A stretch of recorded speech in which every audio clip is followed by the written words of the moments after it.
बच्चों, आप है श्रम विभाजन और जाति प्रथा भीमराव अंबेडकर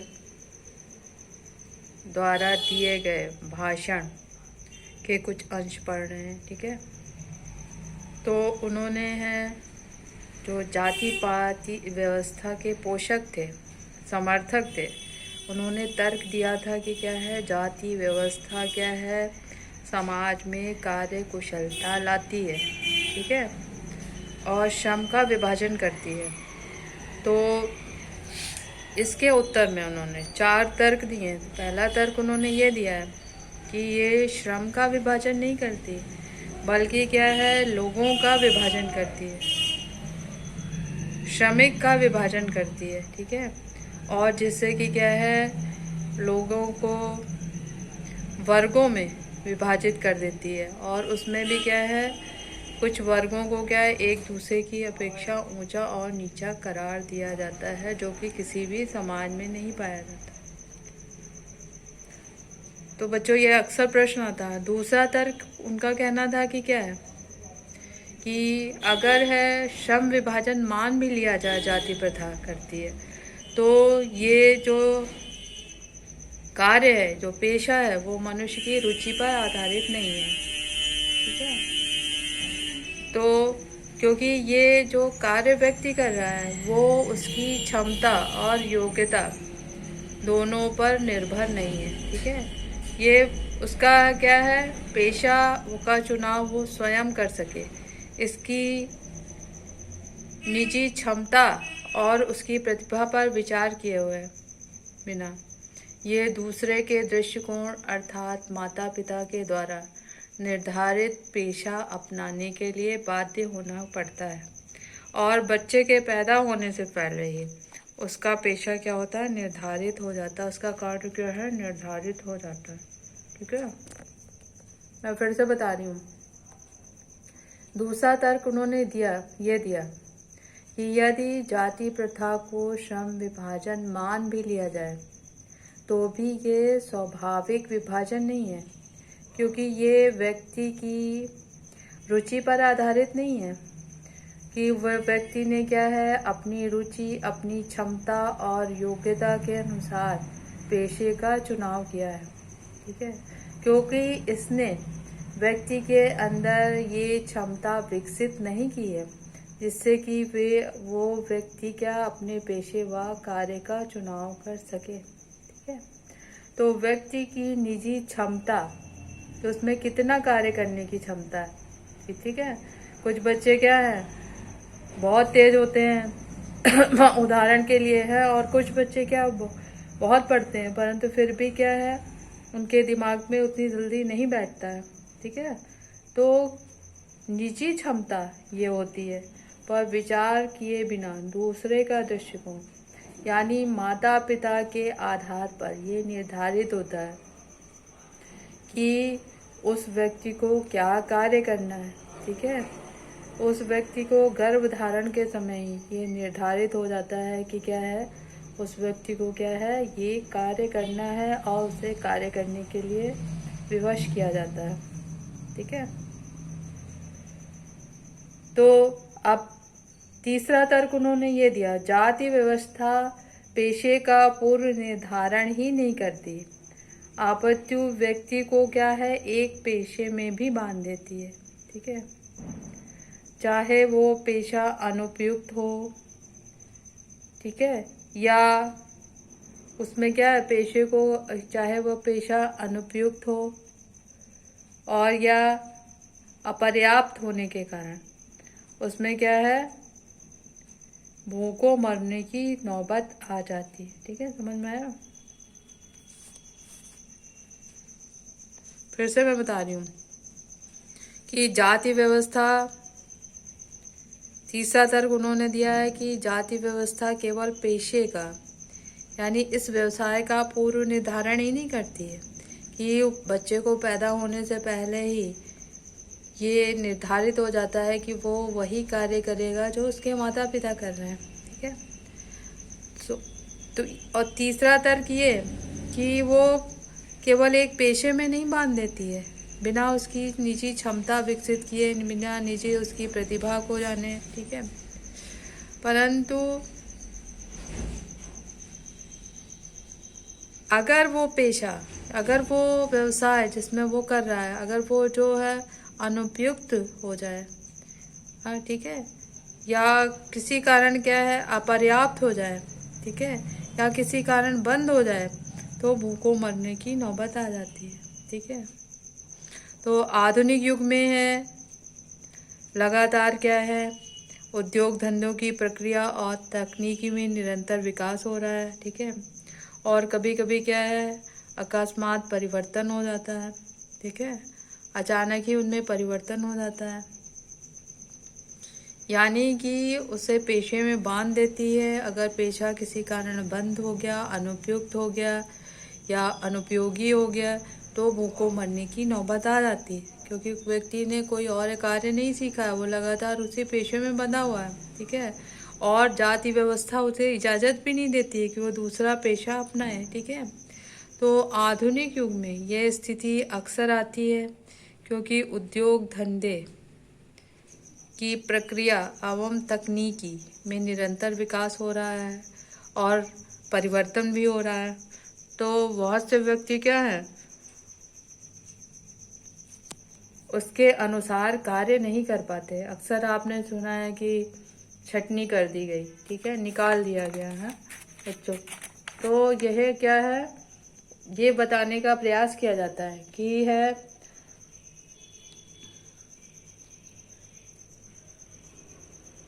कि अक्सर आपने सुना है छटनी कर दी गई, ठीक है। तो वो व्यक्ति क्या है जीवन भर उसी पेशे में बंधा है, ठीक है, उसे उसी पेशे की इजाज़त है, तो जिसके कारण क्या है वो बेरोजगार हो जाता है। तो जाति व्यवस्था व्यक्ति को अपना पेशा बदलने की भी अनुमति नहीं देती है, ठीक है, कि प्रतिकूल परिस्थितियों में भी क्या है व्यक्ति को पेशा बदलने की स्वतंत्रता नहीं है। तो उस व्यक्ति के पास भूखों मरने के अलावा कोई चारा नहीं रह जाता, ठीक है।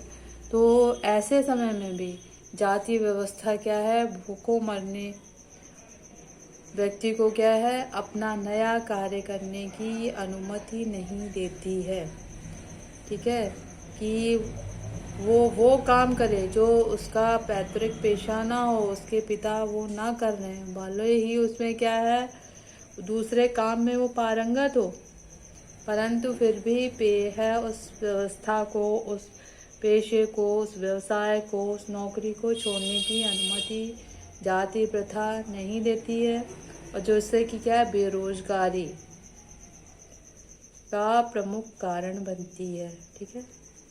तो ये तीसरा तर्क है। फिर से मैं तीसरा तर्क आपको बता रही हूँ, ठीक है। उनका कहना है कि जो जाति व्यवस्था है व्यक्ति को पेशे में बांध देती है, और ये पेशा क्या है माता पिता द्वारा निर्धारित होता है, व्यक्ति की रुचि और क्षमता पर नहीं होता है, ठीक है।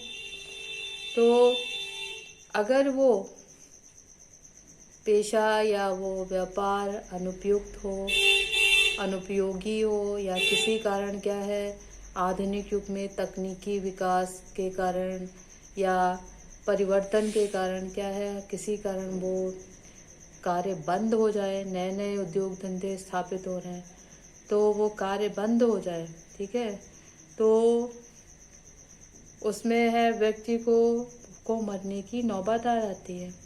और जाति व्यवस्था क्या है उसे उस पेशे को, उस व्यापार को बदलने की अनुमति नहीं देती है जो उसका पैतृक ना हो, ठीक है। तो लेखक का कहना है कि अगर व्यक्ति दूसरे कार्य में पारंगत है, ठीक है, तो भी उसे वो अनुमति नहीं मिलती है कि वो क्या है वो दूसरा कार्य कर सके, भले ही क्या है उस है भूखों मरे है उसका परिवार भूखों मरे। तो इस तरह से जाति व्यवस्था बेरोजगारी का प्रमुख कारण बनती है, ठीक है। इसके अलावा जीवन भर एक ही पेशे से बंधे रहने पर बहुत से व्यक्ति क्या है कुएं के मेढक हो जाते हैं, उतना ही सीख पाते हैं, उसके आगे नहीं जा पाते हैं, ठीक है। तो उतना सीखने के कारण जब उन पर कुछ नया करने का दबाव होता है तो वो उसके साथ नहीं चल पाते और बेरोजगार हो जाते हैं। तो इस तरह से क्या है, जाति व्यवस्था बेरोजगारी का कारण है। ठीक है। फिर अगला तर्क उन्होंने दिया है कि श्रम विभाजन की दृष्टि से भी जाति प्रथा क्या है, गंभीर। ठीक है। श्रम विभाजन की दृष्टि से भी जाति प्रथा में गंभीर दोष से युक्त है। ठीक है। क्योंकि है श्रम विभाजन, जाति प्रथा का श्रम विभाजन मनुष्य की स्वेच्छा पर निर्भर नहीं रहता। इसमें व्यक्ति की व्यक्तिगत रुचि को कभी भी ध्यान में नहीं रखा जाता। ठीक है। तो इसमें है गरीबी और उत्पीड़न का कारण बनती है जाति व्यवस्था। तो लोगों को क्या है, जो भी काम है, क्योंकि वो उनके पूर्व निर्धारित है, उनकी अपनी रुचि के अनुसार नहीं है, इसलिए वो क्या है, अरुचि से उस कार्य को करते हैं, विवशतावश करते हैं। और है हमेशा ही दुर्भावना से ग्रस्त होकर के टालू काम करते हैं या कम काम करते हैं। ठीक है। तो यहाँ पर है उनका मन नहीं लगता है। ठीक है। तो वो अपना पूरा 100% नहीं देते हैं। ठीक है। तो यहाँ काम करने वालों का ना दिल लगता है ना दिमाग। तो जब कोई काम है दिल और दिमाग से ना किया जाए तो उसमें कुशलता कैसे आएगी। ठीक है। तो ये निर्विवाद रूप से सिद्ध हो जाता है कि आर्थिक पहलू से भी जाति व्यवस्था हानिकारक है, क्योंकि ये मनुष्य की स्वाभाविक प्रेरणाओं को दबाकर उन्हें अस्वाभाविक नियमों में जकड़ करके उन्हें एकदम बेकार बना देती है। ठीक है। तो इसमें मैं बता रही हूँ। उसमें चौथा तर्क उन्होंने दिया है कि जाति व्यवस्था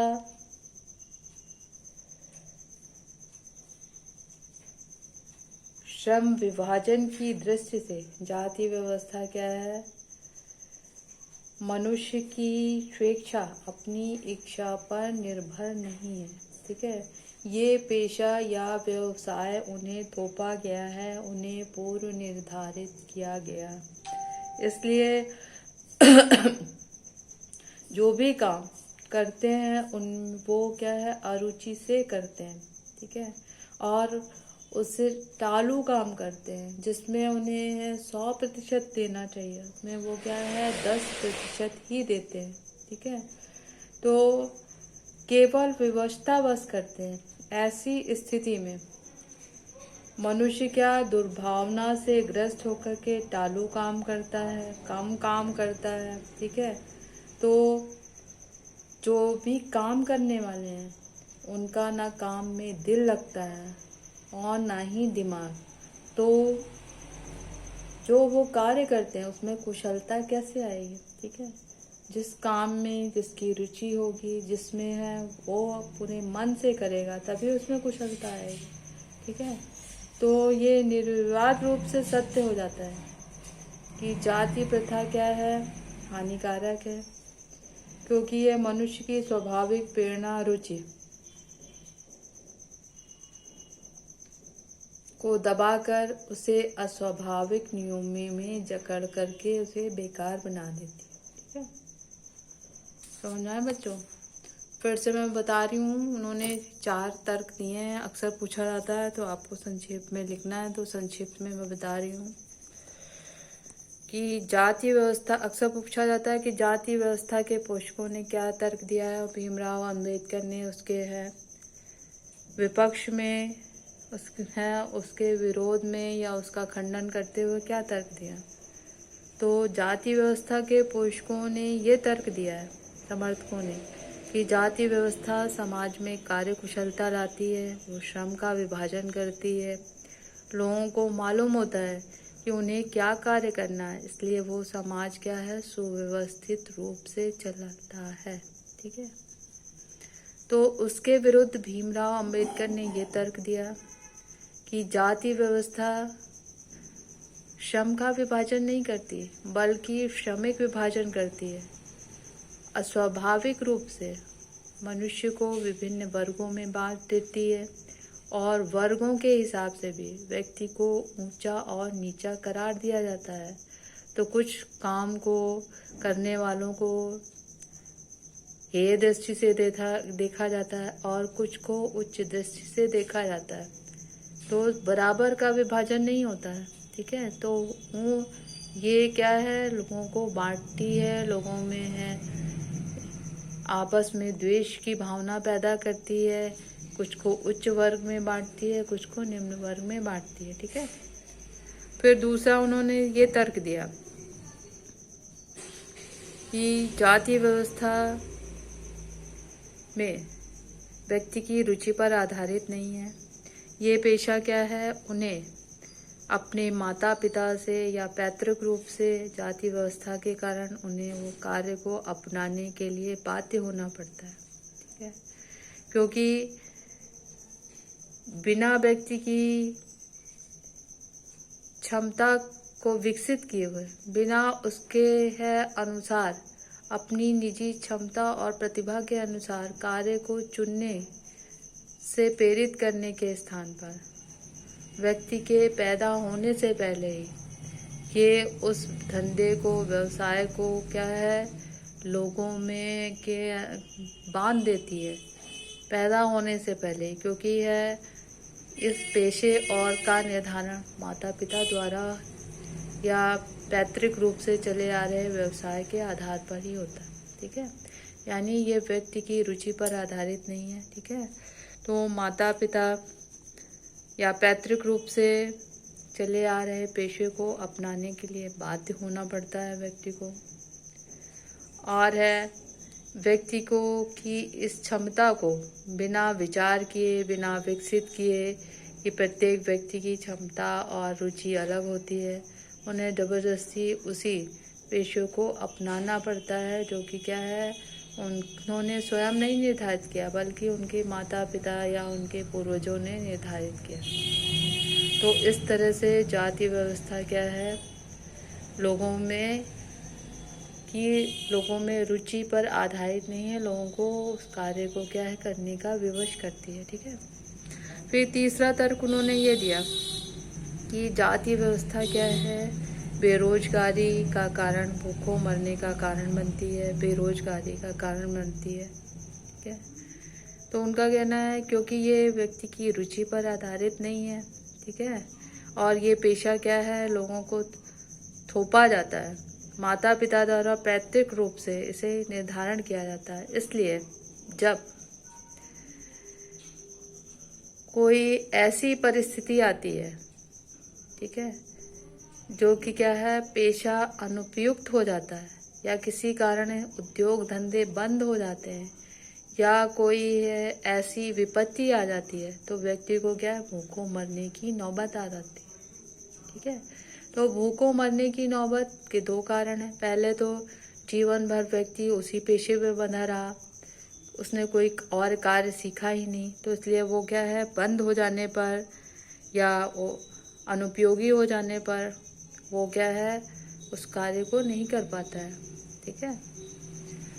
उदाहरण के लिए अगर कोई व्यक्ति है केवल लोहारी का काम जानता है, उसने और कोई काम नहीं किया, जीवन भर लोहारी का ही काम किया है, तो अचानक बंद हो जाएगा तो उसे समझ में नहीं आएगा कि वो क्या करे, ठीक है।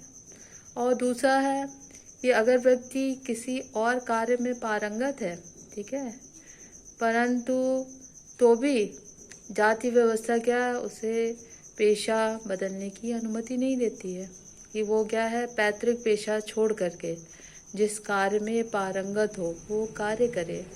तो इस तरह से जाति व्यवस्था क्या है, लोगों की बेरोजगारी और भूखे मरने का कारण बनती है, ठीक है। समझ में आया बच्चों। फिर चौथा तर्क उन्होंने ये दिया कि जाति व्यवस्था क्या आर्थिक रूप से भी हानिकारक है। उनका कहना था क्योंकि ये व्यक्ति की रुचि पर आधारित नहीं है, ये कार्य उन्हें थोपा गया है, ठीक है, ये कार्य उन्हें विवश किया गया है, ठीक है। तो जो कार्य अरुचि से किया जाए तो उसमें कभी भी पूर्ण कुशलता नहीं आती है।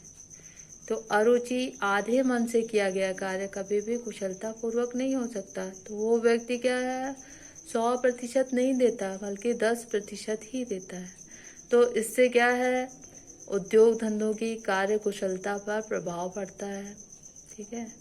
और आर्थिक विकास हमारा रुकता है, क्योंकि है श्रम जरूरी है कि काम करने वाले क्या है, पूरे मन से पूरी प्रतिभा से काम करें।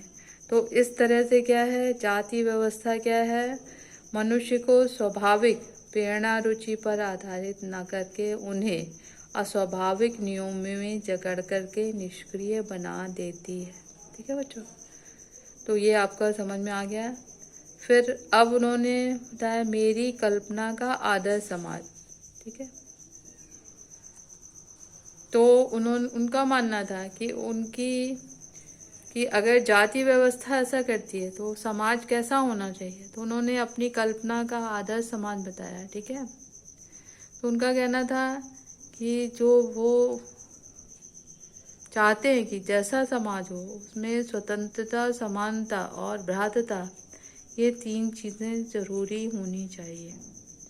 स्वतंत्रता का अर्थ पूर्ण रूप से स्वतंत्र होना नहीं है, बल्कि नियमों से बंधे रहना है। समानता का अर्थ ये नहीं कि सभी व्यक्ति क्या है, एक ही स्तर के हों, परंतु ऐसी उनकी क्षमता विकसित की जाए कि क्या है, समान रूप से सबकी क्षमताओं को विकसित होने का अवसर मिले।